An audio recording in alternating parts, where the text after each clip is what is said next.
Good morning and welcome to our show. Today we have with us Team USA Olympic wrestler Kelsey Campbell. Not only does she look like a badass, but today we're going to learn about her badass way of thinking. So, Kelsey, welcome. Hi, hello. Thanks for having me. Absolutely. So, you know what? It's not every day that you come across a female wrestler.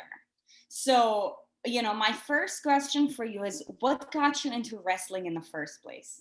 Um, so in high school, I was really competitive. I did other sports, but I'm just gonna say this right now. No one ever believes me unless they went to high school with me, but I was not a natural athlete.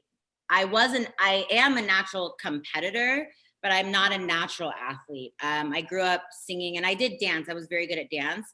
And in high school, I did other sports, pretty much every sport.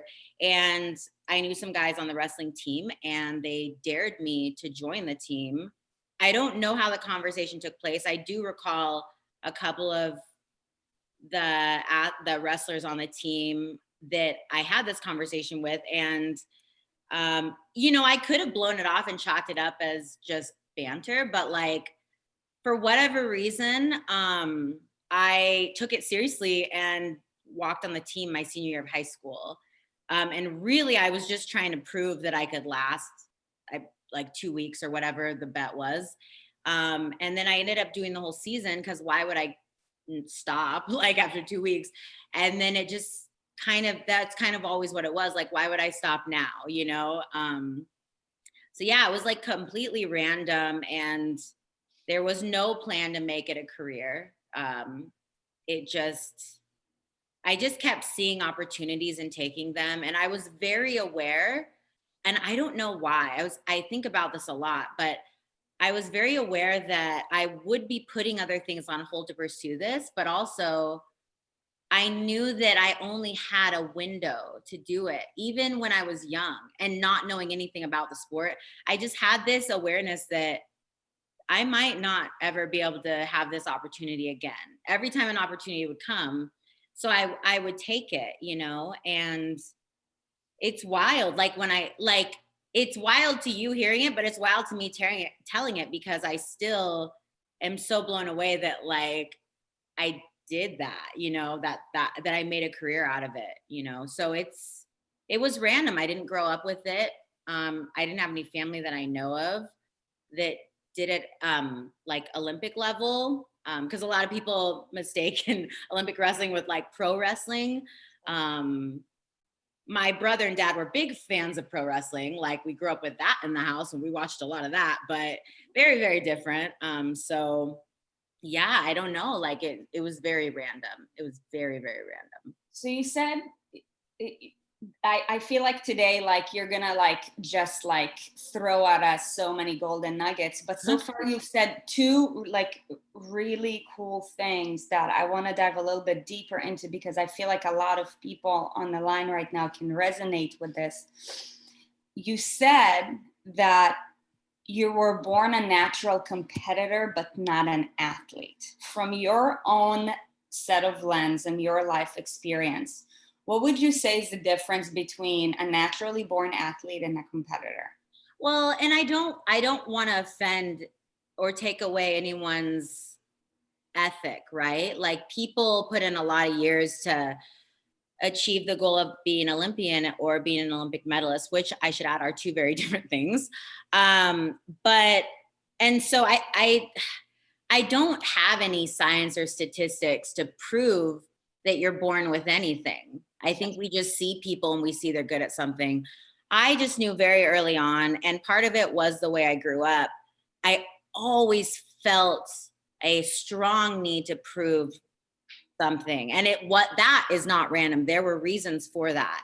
And as a musician, there was nobody that looked like me out there except for my lifelong idol, Mariah Carey. She was the only light-skinned mixed female that I ever saw in the media. You just didn't see it. And so I always felt like I had to compete for a chance, for an opportunity. There was just never anyone that looked like me, ever, anywhere. And so, but, I early on, I knew that I had a knack for music and dance. And I just took to that and I put a lot of effort into that. But as far as athletics and doing sports, I wasn't just like, I was good for my community. I wasn't outstanding. I loved running in high school and I probably could have been great at it, but the work I had to put into it, my body, like, I got tons of stress fractures, tons of injuries in high school, and I just wasn't able to do the things I needed to do to be competitive. But I was competitive. So, and this is all stuff I knew about myself before wrestling ever came into the picture.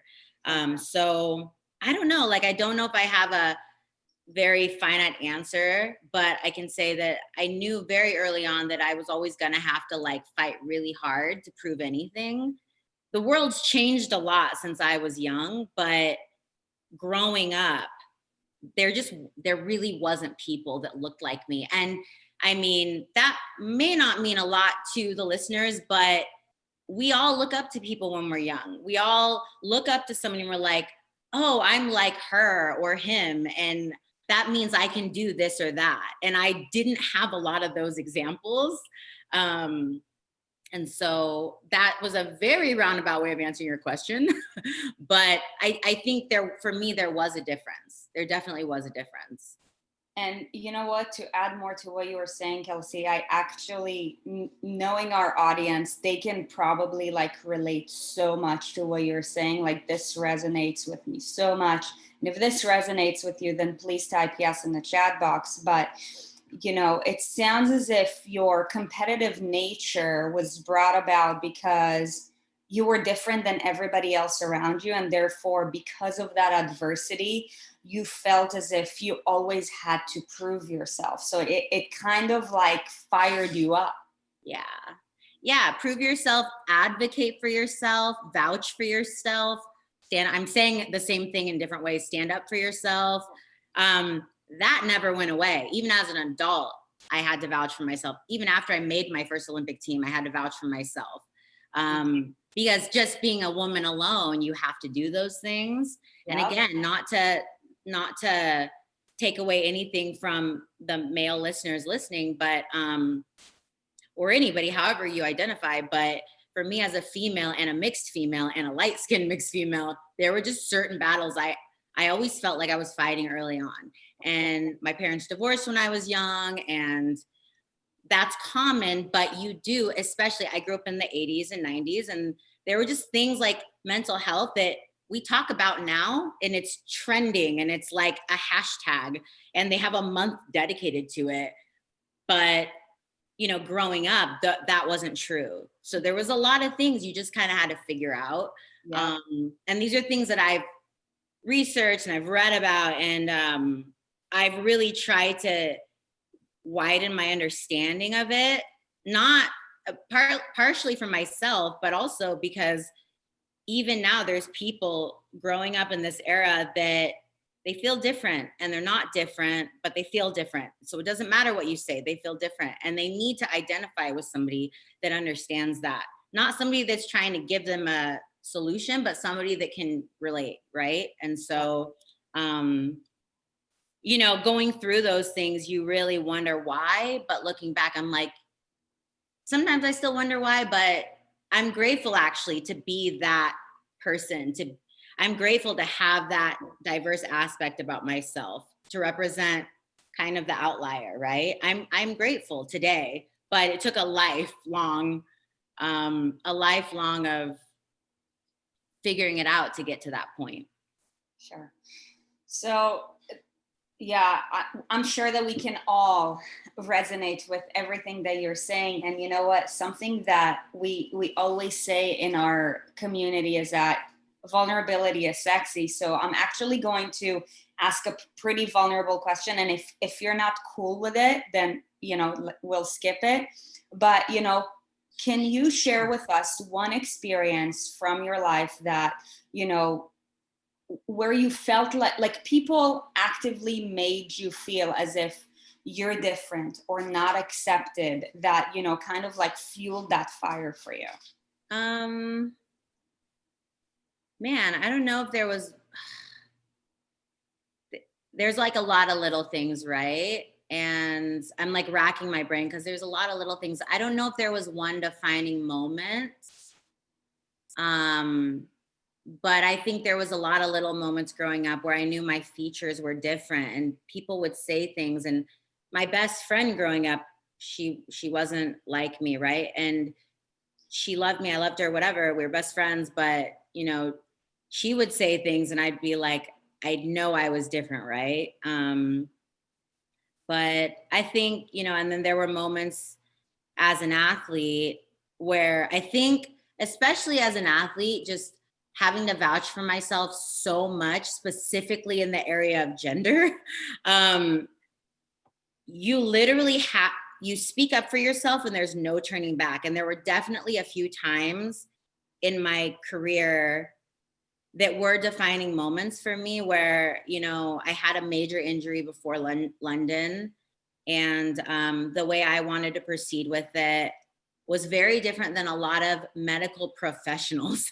And I lived at the training center in Colorado at the time, and this was like 8 years ago, so it wasn't that long ago. But I remember going through that, and it was very difficult to go into the Olympics with that particular injury, but then also to feel like nobody around me like was supporting the decisions I wanted to make. And it really changed a lot of things for me. And then also, you know, like wrestling for ASU, being the only female, Wow. No really being kidding. it really truly. And again, it's early. I really don't mean to offend anyone, but it was very much separate but equal, right? And my coach at ASU, Tom Ortiz, he really invested a lot into me, but there was a lot of moments during that time where I really was treated as different and not the same and not included. And that changed over time, but there's nothing glamorous about breaking a glass ceiling. There is nothing glamorous about it. And people can say what they want, but there's nothing glamorous about it. But even with the injury, like I was saying, you know, I ended up proceeding with the decision I felt was right. And that's scary as an athlete when you make your living by getting your hand raised. And everybody in your circle, like your medical staff, whatever, is telling you you're making the wrong choice. And then they don't want to treat you the same, literally treat you like when you go in for rehab and they don't, and you're like, I have to get healthy. You realize, like, wow, I really thought this was pure, but it's not. There's a little bit of politics in everything, right? And it never goes away. You never stop having to, even after I made the Olympic team, you never have to stop fighting for yourself. And when you do that, even the people, even there are going to be people closest to you that they're so offended that you don't agree with them that they stop being in your circle. And they really make it about them. And I think to athletes or whatever you are pursuing, it is so important to know where you stand on things. You know, it is so important to be clear on who you are. Um, Obviously, I'm older in the sport. You know, I'm older. I'm not a young up and comer, and I never was young in the sport. But um, if you don't know who you are, if you get caught up in the bells and whistles and the hoopla, which makes sense in some sports. Some sports, yeah, the banter makes sense. In a lot of Olympic sports, it doesn't matter. And you need to know who you are in all of it. In life, when you have to support yourself, when you have to vouch for yourself, you have to know where you stand. So it's hard for me to name one moment because if you're like me and you've gone through this, it's a lot of little things, right? It's the phrase, little fires everywhere. It's a lot of little things. It's a lot of little sparks that kind of get you to the point where you're like, this is who I am. This is where I stand. And I'll speak freely about this. It's, for me, at least, it wasn't just one thing. Yeah, absolutely. Man, I'm so grateful for this conversation, especially today, like with the timing of, things that are going on, like this resonates with everybody, like so much. But, you keep on saying a lot of really powerful stuff. So like, I'm just going to like ask you questions with regards to that. But, when it comes to continuously breaking through that glass ceiling and that continuous adversity that you have to keep on, going through, can you share with us the importance of having a support system while going through all of that?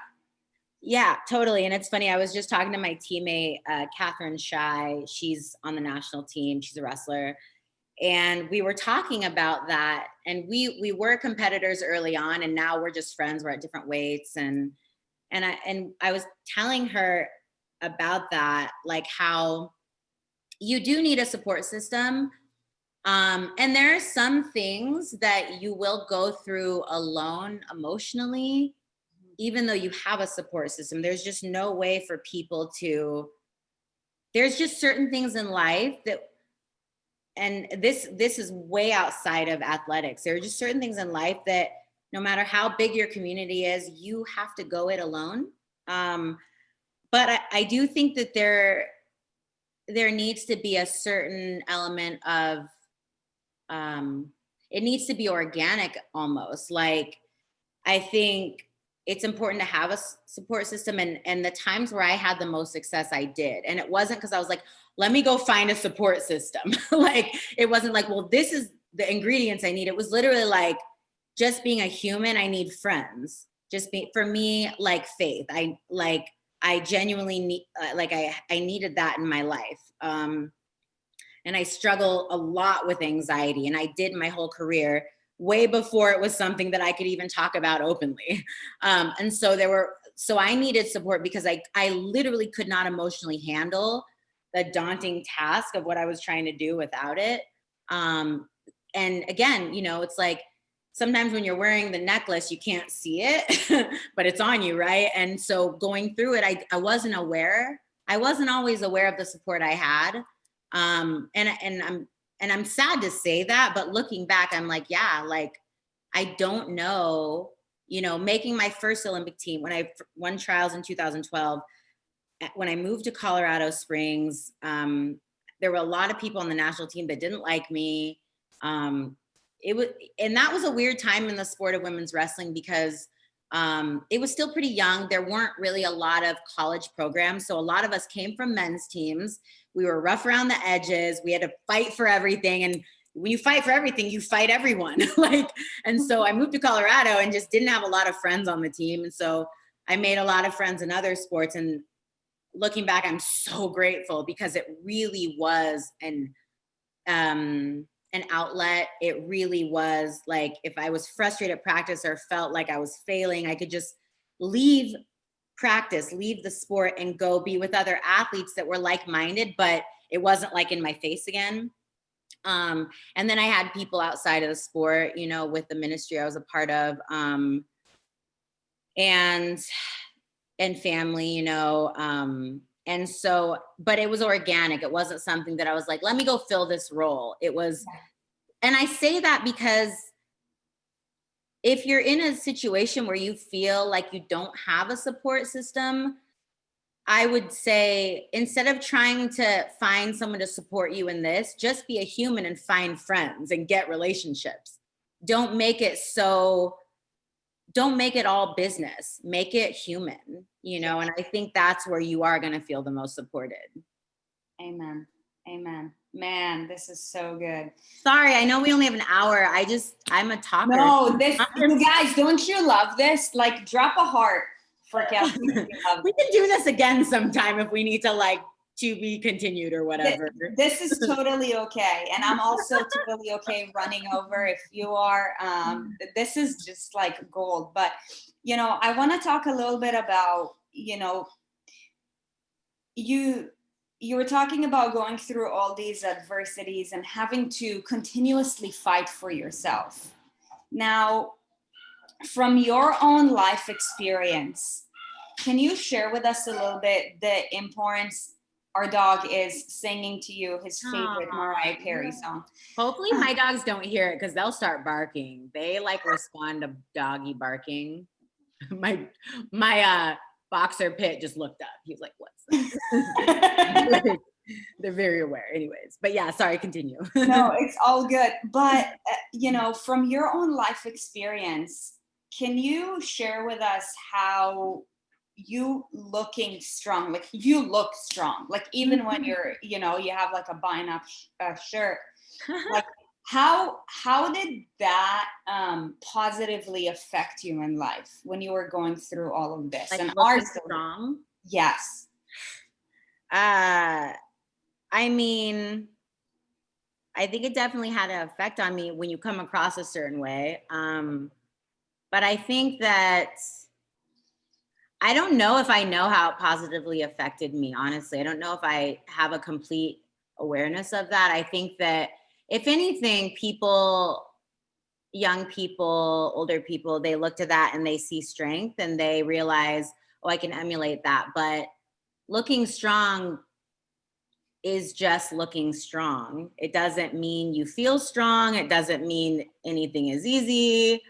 Um, if anyone sees anything that I post in social media, you know, you really have to know someone to know someone. It doesn't matter how someone looks. And I'm a millennial. I didn't grow up with social media. So none of my judgments or whatever ever come from anything I see. Mm-hmm. It's always about who I know, how I know a person. Yes. And I take that pretty seriously. So I really try not to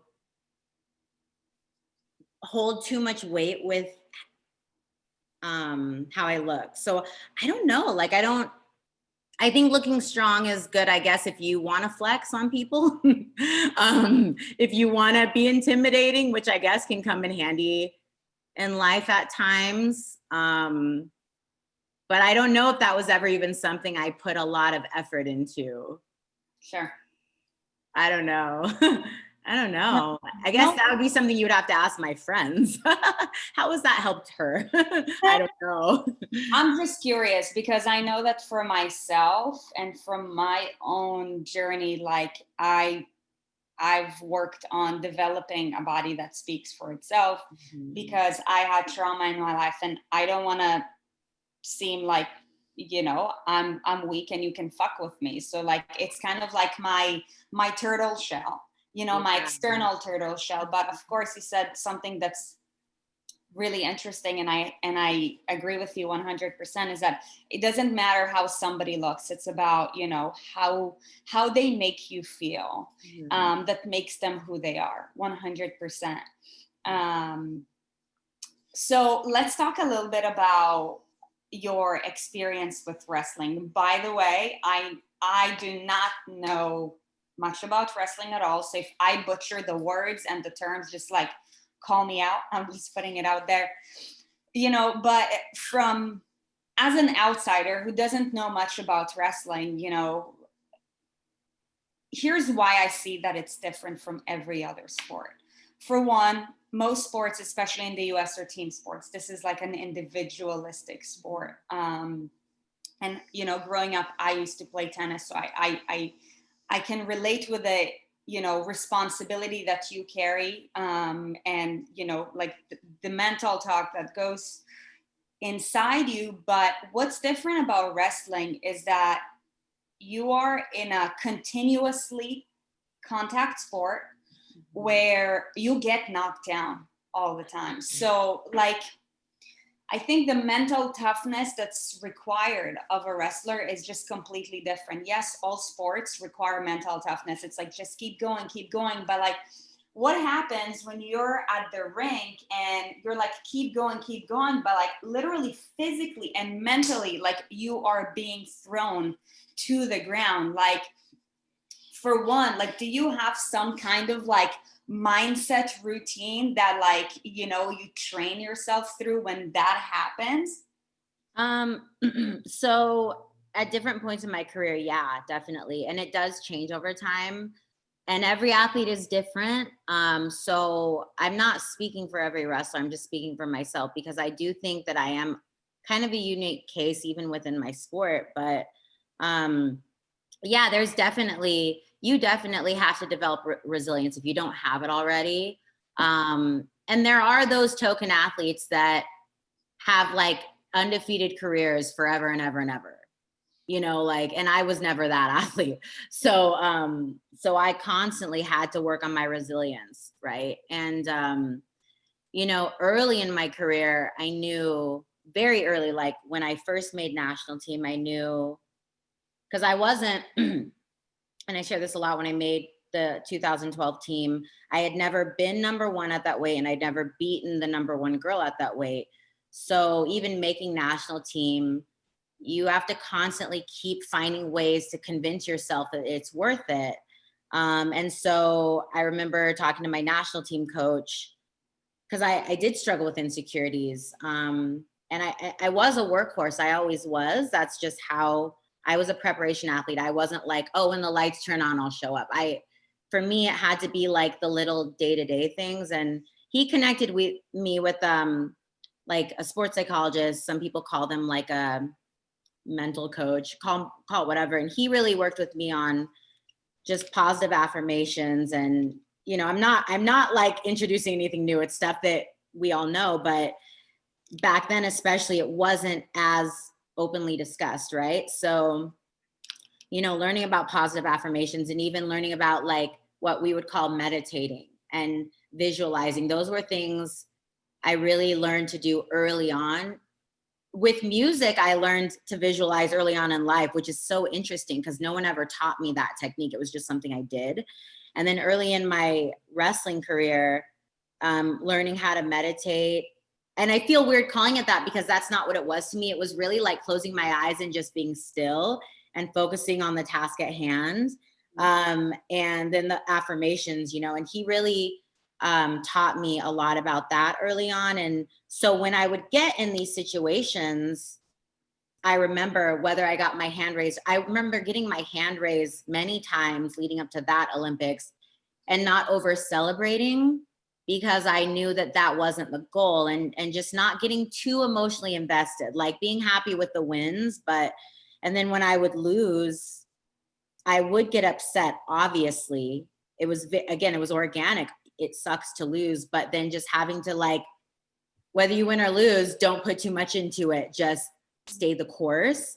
But those weren't instinct type things. Those were things I trained myself to do with the help of my sports psychologist, and my wrestling coaches, and just so, and then, like later on, I think that, and this is something I was thinking about getting ready this morning, even like, because a lot of people do talk to me about, wow, like you really bounced back, you really pushed through, you did this and that. And it's like, yeah, but when you're a young athlete, and I don't mean a person, because I did start old, but as a young athlete, a lot of that, whether people want to admit it or not, when you're young, those things come a little bit more naturally, because you haven't had the years of failure. You just don't have the fear of failure, because you haven't failed as much as someone older. And you hear it all the time. If you watch an MMA fight or whatever, you're the older athletes, and it's like, yeah, I'm fighting this young fighter, and I know they don't have that fear of failure that maybe I've developed or whatever,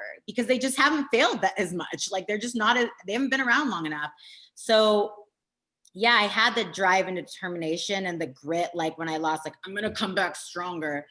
But yeah, I did work hard. But if I'm being honest, some of it was natural. Like it was just there. I didn't have to like go look for it, It was like, oh, I hate this feeling. That changes over time. If you have children, if you start a business, like your priorities change, and you realize, oh, it's not about that anymore. Right. And so there were different things that I trained early on to help me bounce back. And then, like, I think 2016 when I won, and I got beat in the US Open leading up to that. Of course, I'd been there before. I got beat in the nationals leading up to Olympic trials. So again, I was frustrated, but I was like, I've been here before. And it's like reminding yourself, it's different. I'm older. I have more experience. I've been to the Olympics. I know what this is like. There's a target, but I've been here before. So you train it, but then also the experience does come into play where it's like, this isn't the end of the world. This loss doesn't define everything, no matter what anyone says, you know? So resiliency changes a lot over time, and a lot of it really depends on you and how you think and what works for you. And like I said, I've always struggled with anxiety like my whole life, as long as I can remember. And so I had to put time into it. I had to put time into, I had to work through what if this happens? Because that's when you struggle with anxiety, that's the way you think. You're like, well, what if I lose? And then you get anxious, or what if I win, or what if this, or what if that? And there's a lot of what ifs every day when you get out of bed, or if you're struggling to get out of bed. And if you struggle with anxiety, you know, if you're struggling to get out of bed, well, what if, and you have to just work through it and go through your process and then show up, you know, and just, you know, get through it, whatever. Like, so, I don't know. For me, it's changed throughout the years, but I think that I did have to put some time into it. Bouncing back, I don't know that that just happens. I think you do have to put some time into it. So, you know, you said something interesting at the beginning. You're like, I'm a natural competitor. I'm not a natural athlete. So now relaying the message to our audience experiences. You know, what we do in our community is, you know, we help predominantly women, but just, you know, people in general to achieve the confidence to live their best life. And, you know, we do a lot of teachings around the concepts of weight loss. So now I want to basically translate everything that you just said to somebody who has tried to lose weight for a really long time. And at this point, it's like, you know, they think that, oh, I failed so many times, I'm a failure. Going from your own life experience, do you believe that everybody is capable of achieving success? In terms of weight loss, or just generally speaking? Generally speaking, like in anything. Yeah, I do. I do. And I think my wrestling career, while that's a very specific category, is a prime example of that, because there was nothing natural about my wrestling ability, and anyone that knows me will tell you this. So yeah, I do think anyone can achieve anything, but what's really important, and this is, I think, a big reason why I've had success is, and I credit this to one of my early coaches, Keith Wilson.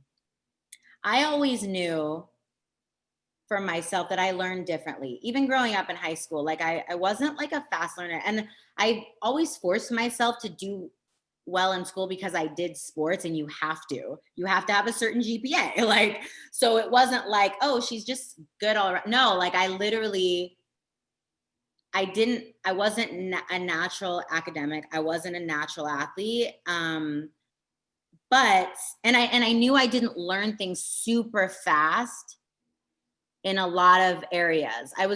I learned pretty fast in dance and music, but everything else was kind of hard for me, honestly. And one of my early coaches, Keith Wilson, he made this comment, and this is how he coached me too. But he made a comment to me because he coached a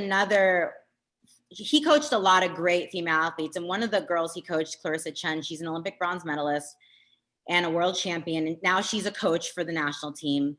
And she was like my idol, like as when we were both competing and training partners. And I wasn't like her, but I always looked up to her. And he coached us differently. And he made a comment that you just don't learn the way other people do. And it was very like offhand, and it was like he was explaining something to me and he had to break something down. It was like I don't think he would even remember this, but it was something that I never forgot, because that was a turning point where I realized I always knew that I didn't learn the way other people did, but he was telling me that it was okay. And I think a lot of us know I'm not good at losing weight. I'm not good at speaking. I'm not good. We know what we're not good at because our whole lives people tell us what we're not good at in one way or another, whether that's not choosing us or not calling us back or not whatever. So we learn at, like, I would say at some point in life, we learn what we're not good at. But he told me, that's okay. Like, I just have to teach this to you differently. And I remember, because that was like 2009. And I remember from that point, I embraced the way that I learn things. I embraced the way that I do things, like the way I study film and the way that I learn technique. And, you know, some people might be embarrassed. Like, can you just break that down for me? And I learned because of that, I was like not embarrassed to ask those questions. I wasn't embarrassed to be like, yeah, I know I've had some success, but I really I don't actually understand that technique. And I'm actually not a trained speaker, and I'm not supremely confident. And it was like a person I respected gave me permission to be who I am. And I think once I realized that it was okay that I learned differently and I stopped trying to be in this other box, I was able to actually grow. And I think a lot of reasons why we fall short is like, we'll just use weight loss as an example because it's a weight class sport, and that's the fitness industry is an industry, right? So everyone's been in there at some point, but people are like, I did keto and it didn't work. Well, maybe it doesn't work for you. Maybe it worked for her and you're trying to do what she does and it doesn't work for you. So try something else. Just because it doesn't work for you doesn't mean you can't succeed in this. It doesn't mean, you know, some people are like, oh, I did Weight Watchers, or like for me, like I can't do portions. I eat a lot.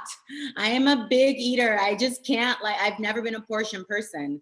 And I do have obesity in my family. It runs in my family. So I didn't learn great habits growing up. I had to learn this as an adult. So this isn't coming from someone that, oh, I've just always had a good relationship with food. Like, no. But I think accepting who you are and accepting what really works for you, you know, like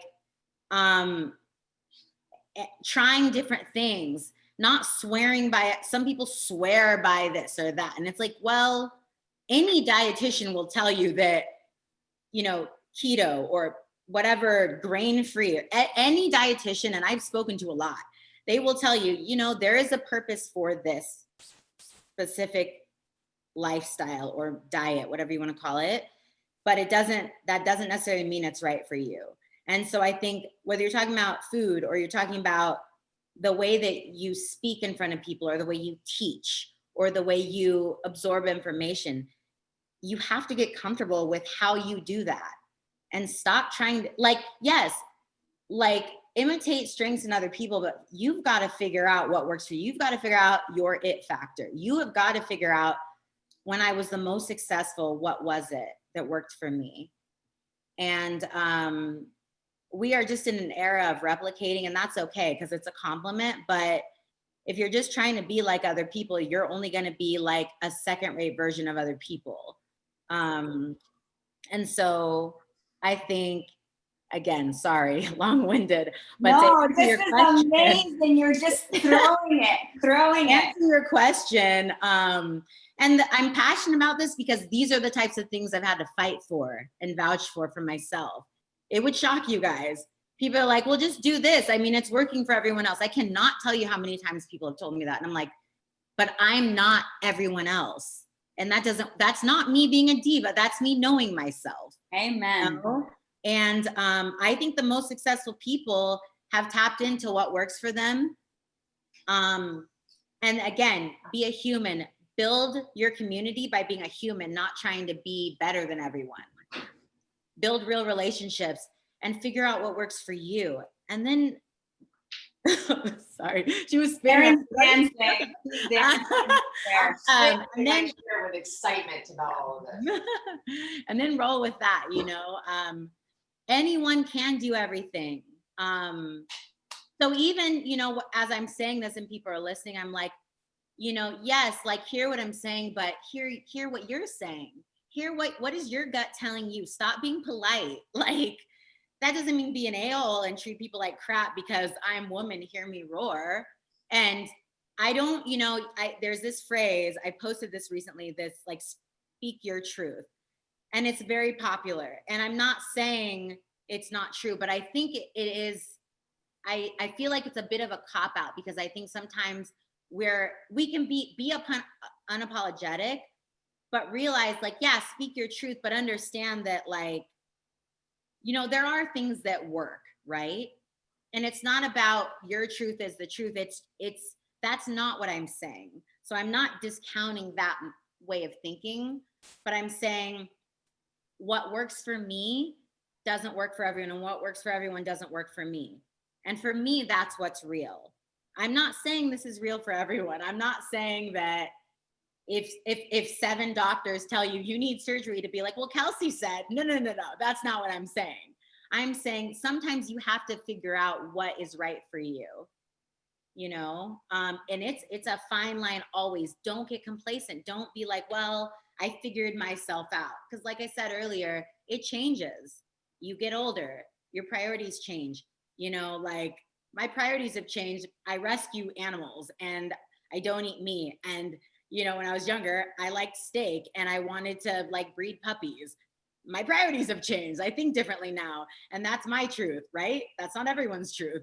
So whatever. So I think like over time, what works for you changes. And so knowing what works for you, but then being open to being molded somewhat, because that's where your community comes in, right? That's why we have coaches and bosses and mentors and people we call when we're struggling. It's this revolving door. It's a revolving door. So yeah, I don't know. I guess if it seems like I'm talking in circles, I don't mean to, but it's because that's life and I'm still figuring things out. And I still have goals I haven't accomplished. So I'm still figuring it out, so. Yeah, you're like everything that you're saying, I know like resonates with me so much. And you know what, like something that we always say is that, look, by the end of the day, like it doesn't matter where you are right now. What matters is that you show up and you do your best every day, because either way, we're all on a journey. Like for example, our mentors are way older than us, and we like it because they have so much more life experience on their hands. And I've heard it from multiple people. In fact, I was listening to a podcast yesterday, and one of my mentors was saying, like, it's like, in my 20s, I thought that I figured it out all. And then when I got to my 30s, I realized that I just started learning. And then when I got to my 40s, I was like, all right, you're kind of like getting the hang of this, but you still have a lot to learn. And we're all in this together. Yeah. Right. But you said a couple of things that are just really powerful. Figure out what works best for you, and accept who you are right now in this very moment. Mm-hmm. Yes, you're not where you want to be. Guess what? Nobody does. Yeah. Nobody's where they want to be. And we're all working towards that. And that's why it's important that you show up instead of saying, oh, I can't. Well, you can't. You're definitely not even going to try. Mm-hmm. I want to talk a little bit about, wrestling, I mean, is a sport that involves cutting weight. And, the fitness industry in general, I think, is very jaded from my own experience. And, what we teach in our program is, just sustainable weight loss through habits, through habit building, because that's what's going to make things sustainable. But I believe from my own experience as a coach is that there's a big misconception out there with regards to how to manipulate weight. And I believe that a lot of people think that, especially in your sport, like how you manipulate your weight a couple of days and a couple of weeks prior to competition or meet, whatever you guys call it. Yeah. Again, sorry for butchering it. is how you live your life and how they should live their life. And that's why they try something and, you know, they end up saying that, oh, it doesn't work. It's like, no, like you have to ask yourself why you're doing what you're doing and why is that sustainable. But can you share with us from your own experience a little bit, you know, like going into a competition or a meet, like the difference between your day-to-day life when you're training versus when you're cutting? And even that's changed just because I've gotten older and my body doesn't do the things it used to do. But you know, I remember when I first started working with a dietitian, because like I said, I had to learn all of this as an adult. I didn't grow up like eating carrot sticks before a track meet. Like I didn't even think to do things like that. And so I think for me, like, so in 2012, there was 4 weight classes. So either I had to, and it was a day before weigh-in, which if you guys know anything about that, like if you've watched an MMA fight, like if you make a weight and then you have like a day or 12 hours to recover, you can recover. You know, you really can. You can do a lot of crazy stuff to your body and recover. And so, but because we only had 4 weight classes back then, and one of them was bigger than me and one of them was like significantly smaller than me, I was either going to have to lose a lot of weight. We call it cutting weight. That's just like a slang term. Or I was going to have to bulk up and compete against bigger girls. And so for me, I decided to go down a weight class. So my day to day, once I really got serious about it, it had to be a lifestyle. But I have so much respect for people that truly live healthy lifestyles, because even though as an athlete, I was extremely disciplined, extremely, like no cheat days. Like there was a little bit of room to kind of eat whatever that I worked out with my dietitian because that's what worked for me. But there really wasn't any huge cheat days. And that was just because, first of all, I was in the environment of other athletes. I mean, when you're seeing your competitors every day and you're competing with them every day, the whole national team was in Colorado at the time. So you're constantly reminded. So day to day, like my day to day, I was literally reminded, well, if you decide to like fall off the wagon, you're going to see who you're up against. You're going to see her in a couple hours at practice. So I had an advantage of just like it being in my face. And then also, because it was such a big weight loss, I just couldn't lose that much weight like the week before a tournament. So I say that because, yes, I went to extreme measures to be disciplined, but there was a very definitive and tangible end goal. There was something I literally, like I wanted to go to the Olympics. And because I wasn't as good as everyone else and I wasn't number one, there were controllables that I could control, like my weight, I could control that. So I literally just had to I can't control how good they are on competition day. I can't control what they do, but I can control what I put into my body. But again, I say that loosely because I had the luxury. I worked with a dietitian. I was in my environment. I saw my goal every day. So it wasn't like I was working a full-time job and raising kids, like what a lot of people do that are listening. So for me, and even now though, I will say this, even though my body has changed and I am older, it always helps me to know why I'm doing something. For me, it helps to have a goal. Like if I'm doing a photo shoot or whatever, for me, and I don't mean to be shallow, I'm just saying, like, for me, if I know there's something to work towards, that helps me stay on track. For me, some people are different. Maybe you're different. Maybe you're like, I just like to live this way. That never worked for me. I was just never good at that. I really needed something to work towards. And if there isn't something to work towards, it's I create goals. I create things to work towards.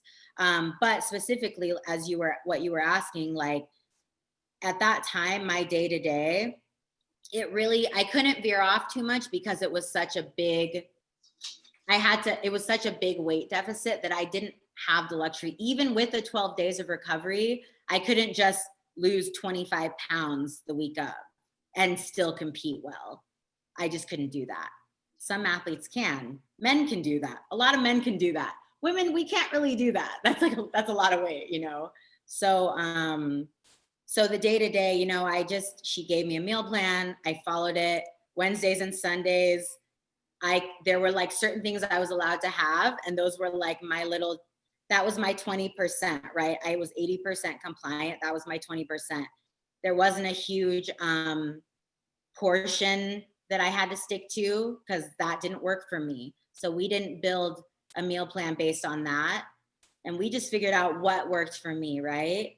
And then competition week, it's like, I mean, you're just zeroed in. You're just on a different level. So again, it was organic. It wasn't like, let me find the focus. It was there. Like everybody was in it, and you're traveling and your practices are shortened and your energy's lower, and it's just, you know, and you're peaking. And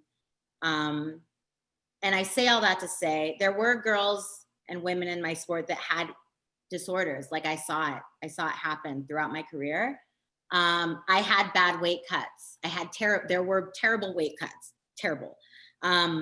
But everything I've said, you know, I did have the luxury of kind of being in the environment to make it work. And so I think part of it is choosing your environment.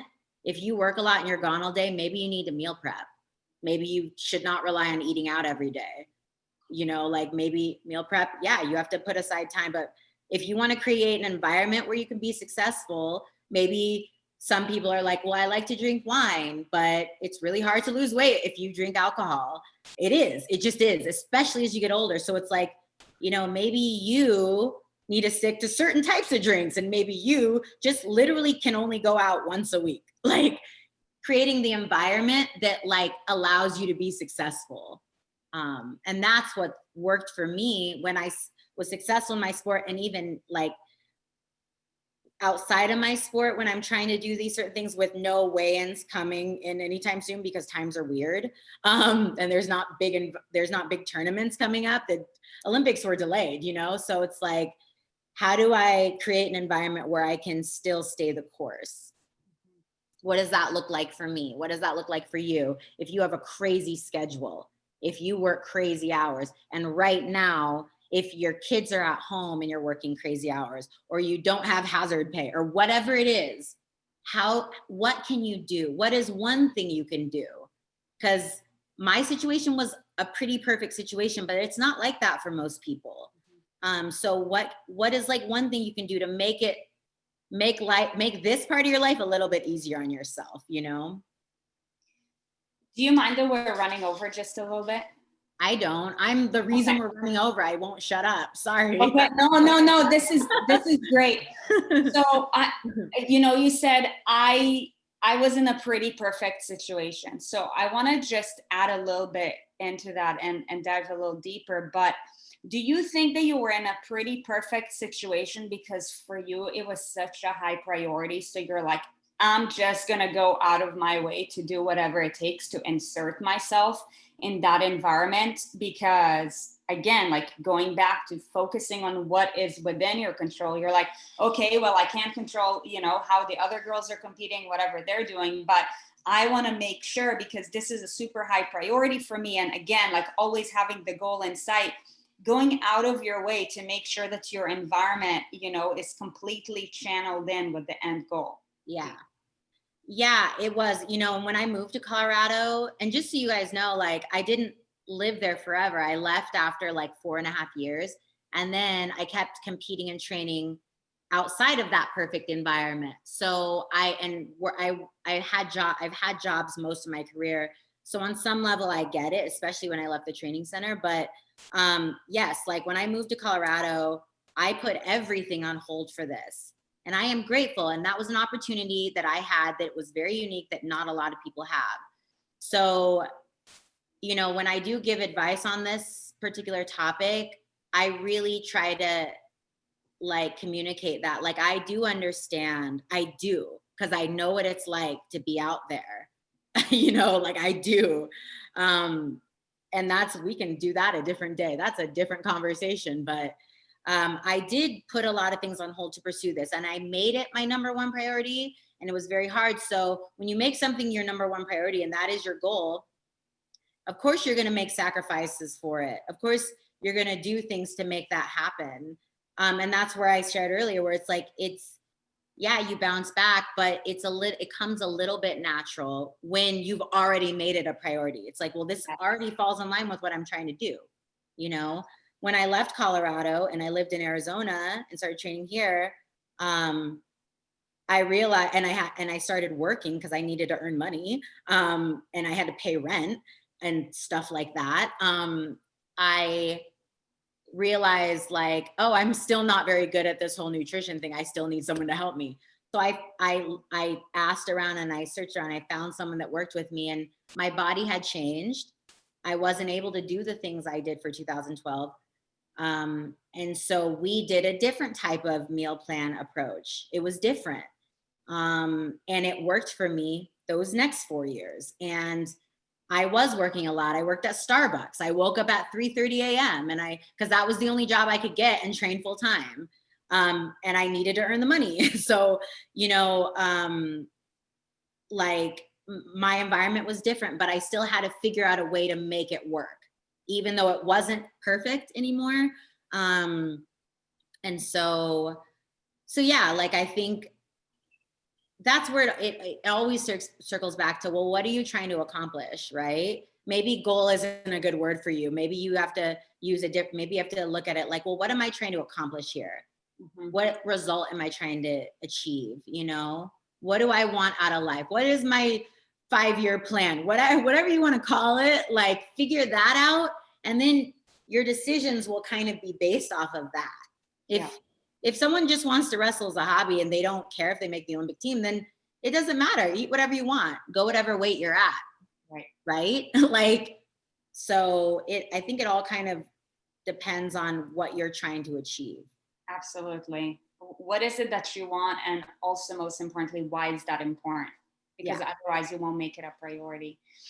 So obviously, being a competitor at life in general, and I know that you're up to different things, and we're going to talk about that in just a little bit, but if you could share with us like one keystone routine or habit that you're like, what, this has helped me to stay centered, grounded, and just on point with whatever my intention is in life, be it wrestling or the next gig that you're up to, what would you say that routine or habit is? Honestly, there's really only like, and this is going to sound kind of weird, and this might surprise people. There's like 2 constants that I've done almost my entire life. And everything else has kind of changed. Like I've gone through periods where like I don't meditate because I just don't. I don't know. I get busy, whatever. Or I don't do whatever it is. Or there'll be periods of time where I don't work out. I don't sweat or whatever. But the 2 things that I've always done is I read and I journal. And I've done that my whole life. And it's what I've always enjoyed. Even as a kid, I loved reading. And my grandma used to buy me journals. And sometimes it was to write music and sometimes it was just to journal. But that's something that I really never stopped doing ever. Like it's kind of how I start my day. And I do it because I love reading, because and I read fiction and nonfiction. I love learning from other people. And then I read fiction because sometimes you just need to escape. For me, like fiction is like, it's like that bad reality show that you watch, right? And you're like, I know that this is not like something I want to brag about, but I love it. I love the story, right? I have those 2 actually. But reading, I love reading. I read multiple books at a time. What are you reading right now? Like literally my laptop is stacked on top of my books. So right now, let's see. I just got Barack Obama's, his most recent memoir. I read one other book that he wrote, So like politics aside, I really love his writing style. He's extremely intelligent, and I haven't started it yet, but I am excited to dive in just because he's a really great author. I'm reading The Meaning of Mariah Carey. She just started her memoir, and I love it because I grew up idolizing her, and not knowing a lot about her, I always had an instinct that I could relate to her, and reading it, I'm like, wow, like my instincts were correct, because she went through a lot of things that I went through growing up, which is so crazy because she was literally the only person that I felt like I could emulate when I was younger. I'm reading Heartbeat by Daniel Steele. That's my fiction grab right now. I'm reading The Book of Gutsy Women. It's Hillary and Chelsea Clinton. And I'm always reading something about women, because women have always had to break glass ceilings. We've always had to. We've never been entitled to anything. We've always had to fight for literally everything that we have. We've had to fight for. So I love learning about women. I read the Bible every day. And then what else do I have here? I think that might be all. Sometimes I have stuff on my Kindle, but I don't think I do right now. And then I journal. I journal on my own, and then I have the Becoming journal. It's like a guided journal. Michelle Obama like created it. It's awesome. If you needed a guided journal, it's a really good one. But yeah, I mean, I actually, this is going to sound kind of weird, but I actually like reading books by politicians, because like, I feel like you learn a lot about a politician reading their actual work versus seeing them on TV. I feel like you really learn a lot about their psyche when you just read how they think. Yeah. So it seems weird. I don't read it because I'm trying to like, it's not a confirmation bias thing. I'm not trying to be like, see how awesome they are. It's more like really, what were you thinking during this time? Like, what were you thinking during this period of your life that we all saw on the news, you know? So yeah, I read a lot, and I journal. Yeah. I love it. I love it. I had an idea of a gift that we are gonna send you that I think will speak to you boldly. But we will connect with regards to that after the episode. But you know, it also turns out that you're an ex-endurance athlete, and we are supporters of ex-endurance as well. You know, would you mind sharing with us, for one, like why X Endurance, and then also what products from X Endurance do you use? Mm-hmm. So it's so funny, and I don't know if they shared with you that whole initial interaction, but so I had been with another supplement company for a long time, and that company is well trusted. They only sponsor Olympic athletes. Like, it's a very, and as an athlete, you have to use brands that are trusted because we get drug tested. So that is important. You don't pick brands because they have a massive following online. Like, that's not why you do it. You do it because it's been tested and tried. So it does narrow it down a little. So I'd been with that company for a long time. And then when everything started happening during quarantine, like the social and political and racial unrest, I really found my voice in that. And I realized I'm very vocal about those things on social media, on my platforms, right? And I just felt very passionately about certain things as an individual. And as I was looking at the different companies that I partnered with and been sponsored by, I realized like there's just certain, I think as a company, you don't have to be vocal about things because you're a company. Like you don't have to. You're a business and you need to brand yourself, and that's your right. As an individual, same. I felt like for me, I needed to be vocal. But I realized with my former supplement company, I was like, they're like silent on this stuff. And their athletes are so diverse. Like, how are you this silent?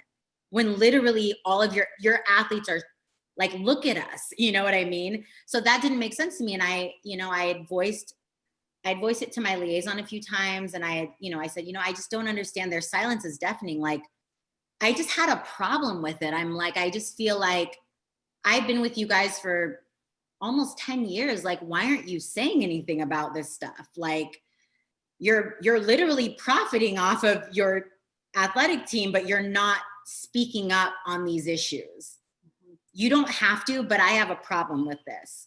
And this went on for a while, and through a different set of actions, I made the decision. I was like, I think I'm gonna separate myself from this company, which it was a tough choice because I'd been with them for so long and they had supported me for so much of my career. But I just felt like I want to know every company I represent, that I represent them proudly and to the fullest. That I can say to anybody like, yeah, I am in line with this company, not just they send me free stuff. Like, it's literally like, no, like everything they stand for, I stand for. I needed to be able to say that for myself, and not every athlete feels that way. But for me, I needed to feel like I believe in this stuff and I need you to be vocal. Like, I needed that, right? So then I was like, well, here's the task of finding a new supplement company, because like I am in a weight class sport and I don't eat meat and I have to supplement, and I have like skin problems and I just, I need to supplement. So I did some homework and I just was kind of looking at athletes that like high level Olympic level athletes, and X Endurance was a product that I had seen in like my feeds a lot. So I did some homework, and I reached out to them and said everything I just said to you. I was like, this is why. And they were like, are you with this company? I'm like, I am, but they know that we're parting ways, and it is mutual. It's fine. But I was very candid. I'm like, listen, like, this is literally why I'm stepping away from this company. It's not because they don't have a good product. But the product matters. And I want you guys to know that I want to be able to say what I feel on my platforms. And like, that's important to me, And so that was literally why the connection happened. And they were so in line with it. And I remember speaking with Ashley early on, and she was like, we actually want our team to be more diverse. We don't want all of our athletes to be like white CrossFit athletes, right? We literally don't want to, and that's okay. If you are one of those, that is awesome. But she was like, we really want our team to be diverse. So you are finding us and we are finding you at the right time. And so that's literally how the relationship took place. I knew it was a product that I could trust because I knew other Olympic athletes that used it. And so, and then after like they picked me up, I learned more about the product and what a good product it was really. And so that was really how that relationship happened. It wasn't random. It was a thoughtful process that, I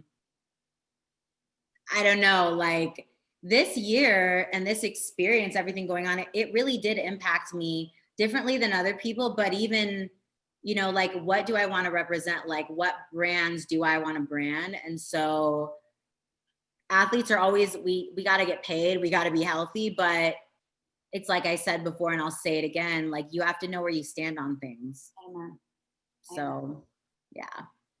Well, hey, it sounds as if, something that you said over the past hour or so a couple of times was that, like, you keep on evolving, and, you are with regards to things that you're up to. So you're up to a new project, rumor has it.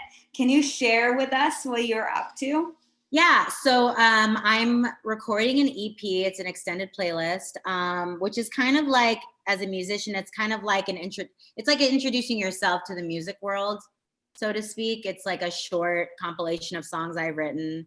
And then the first song that I did, it just came out so well, and the message is so uplifting and so relevant to the times that I was like, I think I want to make a music video out of this. So I'm in the process of completing the second song on the EP. I'm going to go in Saturday and we're going to like do all the finishing touches. And then in December, I'm shooting and filming my first music video, which I'm excited about, just because like for me, music, there's never any bad days. You don't ever lose with music. That's just my passion. And it's really my first love. And I really get shy when I sing for people on the spot. I'm so sorry.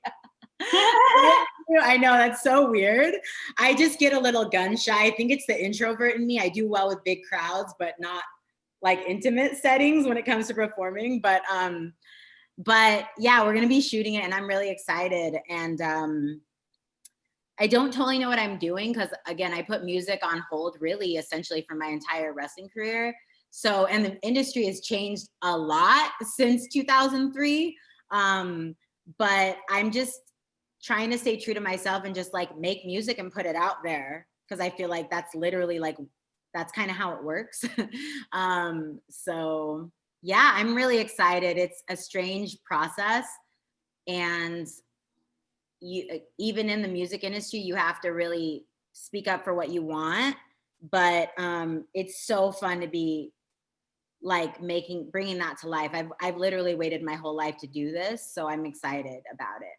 Oh my gosh, this is so powerful. Well, you're gonna have to share with us when it's out so that we can share it. If you all listen to my music and like download it when I release it, I promise we will do this again. I'll do a live performance. I promise. Oh, okay, all right. So She just held herself publicly accountable. Look at Tiffany.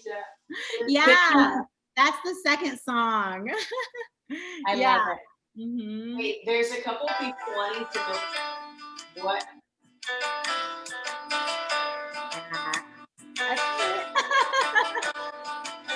That's my Cookie Monster dress.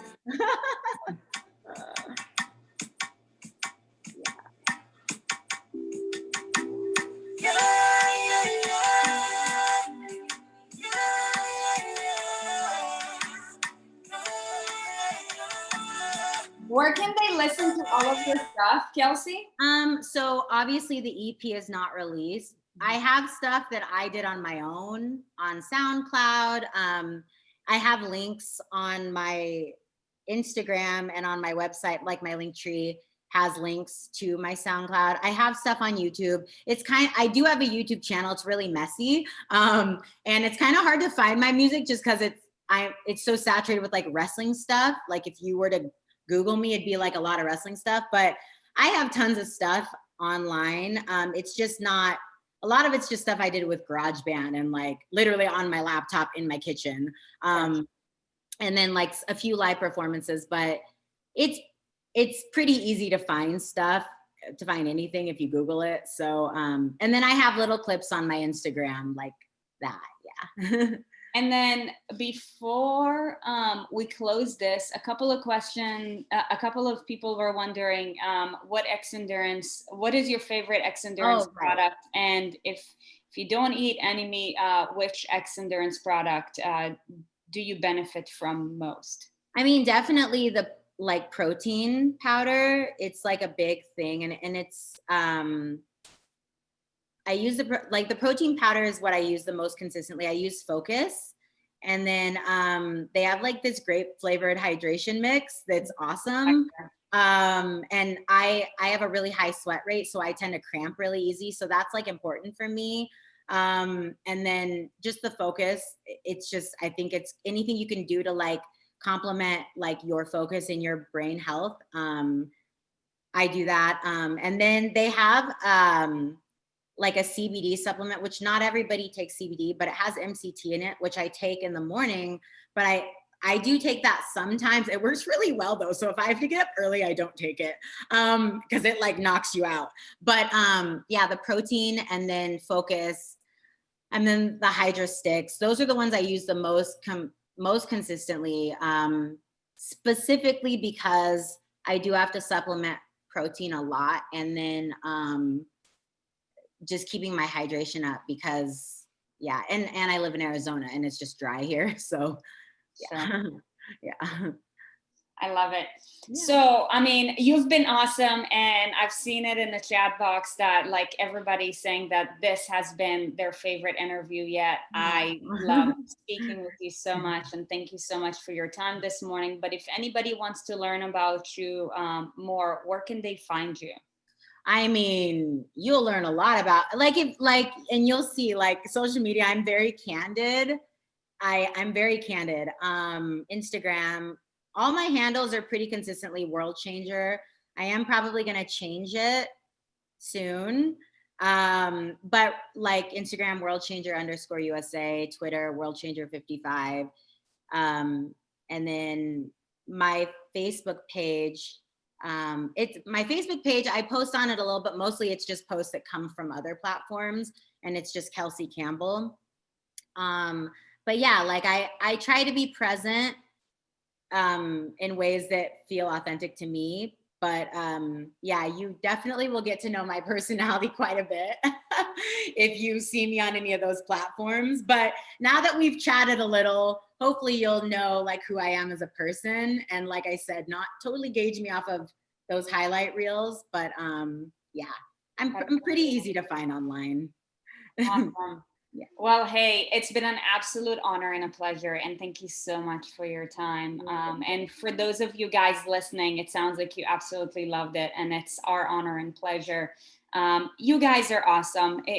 Man, this community just keeps on inspiring me each and every day. Kelsey, thanks for waking up earlier for us this morning. And thank you guys for joining us this morning. We wish you all a beautiful weekend and an amazing day ahead. And if you're watching, then we will see you guys on Monday. We do this, Kelsey. Oh, this? Okay, cool. I can do that. There we go. Okay. Bye, everybody. Have a great weekend.